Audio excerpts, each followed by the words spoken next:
Hello friend, मैं आपको एक कहानी सुनाने जा रहा हूँ जो कि मैं अपनी दादा नानी से सुनी थी और ताई से भी सुनी।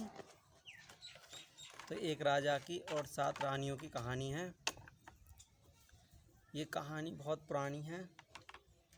एक राजा के 7 रानी थीं और सभी खुशहाल रहती थीं और राजा सभी अपनी प्रजा को अच्छे से देखभाल करता था और उसके जो वज़ीर थे वो अच्छे से देखभाल करते थे, नौकर चाकर थे वो भी अच्छे से देखभाल करते थे। तो राजा खुद भी जाकर देखता था राजा मगर वो चिंतित रहता था। राजा चिंतित रहता था। क्यों रहता था? क्योंकि 7 रानियां थीं और उस पर कोई भी बच्चा नहीं था। रानियों के 7 रानियों के किसी पर बच्चा नहीं था। फिर क्या हुआ? तो रानी के पास गया राजा, बोला बड़ी रानी के पास कि हमारे पास कोई बच्चा नहीं है। बड़ी रानी बोली कोई बात नहीं, नहीं है बच्चा तो ऊपर वाला सब देख रहा है, वो किसी न किसी दिन हमारे लिए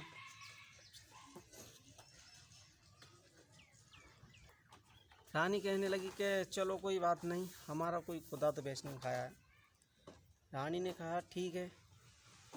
तो राजा अपने चिंतित होने लगा। फिर वो ऋषि मुनियों के पास जाने लगा और कहने लगा कि हमारे नसीब में संतान है या नहीं है। फिर बोले कि देखो ऐसा है, फ़िलहाल तो नहीं है तुम्हारे किस्मत में, मगर फिर भी ऊपर वाले का कोई नहीं देख सका है, यानी कोई नहीं जानता उसे, जिसे चाहे वो दे दे, जिसे नहीं चाहे वो नहीं दे। कि ठीक है। मगर उधर 7 रानी थी। 7 रानी में बड़ी रानी चिंतित होने लगी और कहने लगी कि हम 7 बहनें हैं और 7 रानियां हैं और किसी ने राजा के लिए कोई सुख नहीं दिया है।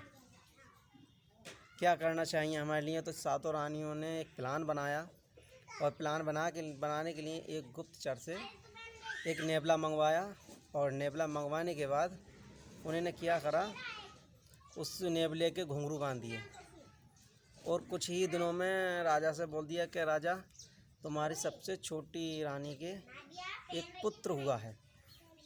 अब वो पुत्र हुआ है तो राजा खुशी हो गया और समय ढिंढोरा पिटवाने लगा और ढोल तमाशे होने लगे। ठीक है। तो फिर राजा आया रानी के पास। रानी ने कहा, बड़ी रानी ने, ऐसा है देखो एक प्रस्ताव भी है हमारा कि ये हमारा बच्चा जब तक 25 वर्ष आयु का नहीं हो जाएगा तब तक आप नहीं देख सकते हो, यानी पापा उसके पिताजी नहीं देख सकते हैं और पिताजी देखेंगे तो बड़ी दुर्घटना हो सकती है। कोई बात नहीं, वो चले गए कि 25 साल की आयु में देख लेंगे, क्या बात है।